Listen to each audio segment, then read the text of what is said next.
Jambo, Senabanani, Bawoni, Salam. Welcome to Inside Africa.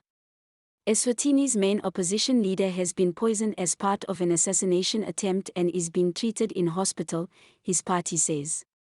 Mlungisi Makhanya, 46, has been living in exile in neighbouring South Africa for the last 2 years, saying he fears for his life at home following a violent crackdown on pro-democracy activists in Africa's last remaining absolute monarchy.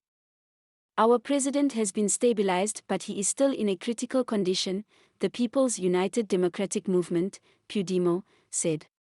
Eswatini spokesman Alpheus Ngzumalo denied state involvement, saying the government does not kill or poison suspects. Pudemo says the attempt on its leader's life comes ahead of planned protests next month calling for multi-party elections.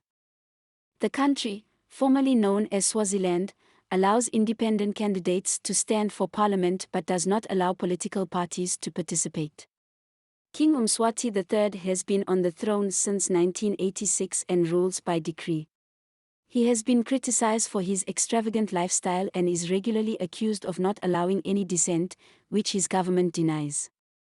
Last year, Thulani Rudolph Masiko, a human rights lawyer who was opposed to the king, was killed in his home in the capital, Mbabane, sparking widespread condemnation. In September 2022, Makhanya's home in Eswatini was set alight in an alleged firebomb attack by state agents. He now lives in South Africa's capital, Pretoria, with his family. Makhanya leads Pudemo, one of the leading pro-democracy parties which are theoretically allowed but banned from participating in elections. He was allegedly poisoned in the early hours of Tuesday inside his house in Pretoria by an unnamed young boy, who Pudemo said was used as an agent of evil intent by Swazi government. Makhanya was rushed to a Pretoria hospital escorted by the South African police, the Swaziland news website reported. He was later moved to the intensive care unit, ICU, in a critical but stable condition, it added. He reportedly informed police and doctors that he had been poisoned and robbed of his cell phones. In a press briefing on Wednesday, Wandile Dladlu, the Pudemo deputy president, said an extremely dangerous and fatal pesticide poison was used in the incident. It is encouraging that the president has survived a day, Dladlu added. It was an assassination attempt on the life of our leader.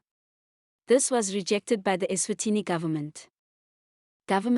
Through the law enforcement agencies that adheres to a strict code of ethics and professionalism, only apprehend suspects and bring them to justice, and they are brought to justice alive, not dead, Ngzumalo said in a statement. The Pudemo party has appealed for international support to ensure Makhanya's security and that of his family while in hospital. The Swaziland Solidarity Network, SSN, a group of Swazis living in South Africa, condemned what it termed a bold attack and a clear assassination attempt against Makhanya.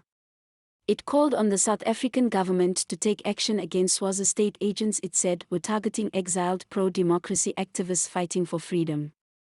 Opposition parties have accused security agents of killing dozens of protesters who have blamed the lack of development in the country on the current political system. In 2021, student-led protests that began over alleged police brutality morphed into calls for political change.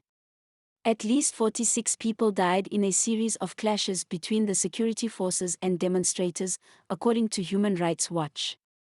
The government has disputed this figure and said that the police were responding to violent attacks.